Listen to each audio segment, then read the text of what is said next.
Hey guys, Jenna here from Little Beastie Reptiles. Today we're going through this video which will show you how I made these grow out gecko enclosures from acrylic display cases.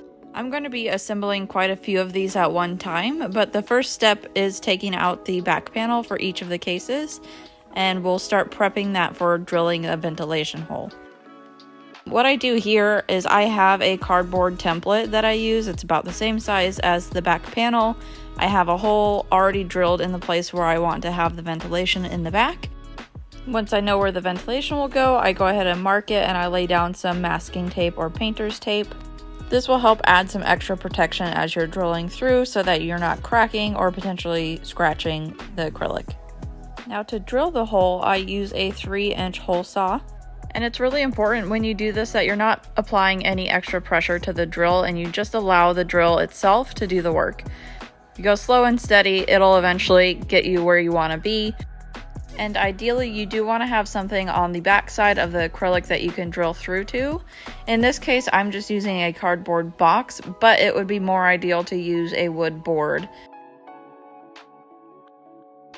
Now the next step that I do is I'm going to take a little bit of sandpaper around the edges of this. It'll help to remove any shards that could be lingering on there, but this is more so to allow a little bit of extra room for the vent to fit in easily.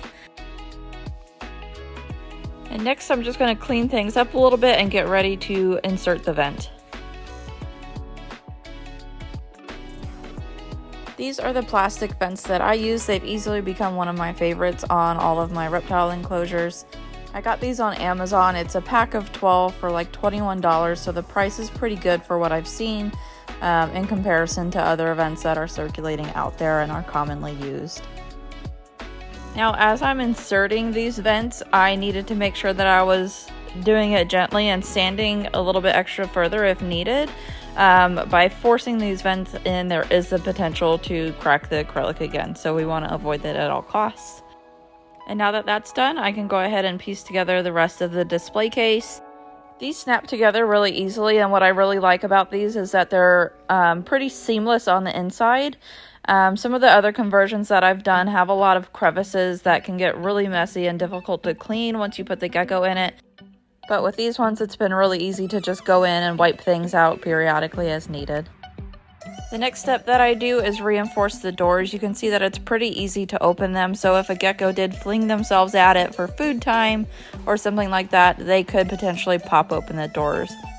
Now the thing here is that there is only a magnet embedded in the door, and there's a screw on the door frame, which to me that magnetic force is just not strong enough. I want to make sure that none of my geckos are escaping. So I have these additional magnets that I bought on Amazon for like $6. They're super cheap for a pack of 50. Now to make this easier on myself, I'm just going to attach the magnets that I'm installing onto the magnets that are on the door. And I will later add super glue where the door itself will close and allow the magnets to soak up that super glue and attach themselves to the frame. For this, I really recommend the Gorilla Glue Super Glue because it comes out more of a gel and it won't drip everywhere when you place it on the screw. And once the super glue is in place, I just close the doors with the magnets on there and allow them to dry in place. Now, as I said earlier, I'm building quite a few of these, so I'm going to place them together so that you can see what they look like lined up. I really like the way that they look when they're all together. I have a whole display wall of them, and these are what I keep my grow out subadult crested geckos in. I also have some smaller ones with Urodactylodes in them. These ones are 10 by 12 by 16 inches high, so they're just a little bit smaller than your standard 12 by 12 by 18 Exoterra. So I found them to work really well with geckos in the 20 to 30 gram range.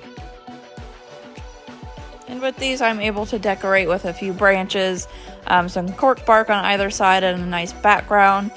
Each of the geckos also has a hide and a humid hide at the bottom, so I found that they're very content in these enclosures.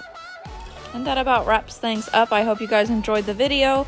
I will be providing links to all of the stuff that I used in the description below, and as always, feel free to reach out with any questions. Bye guys!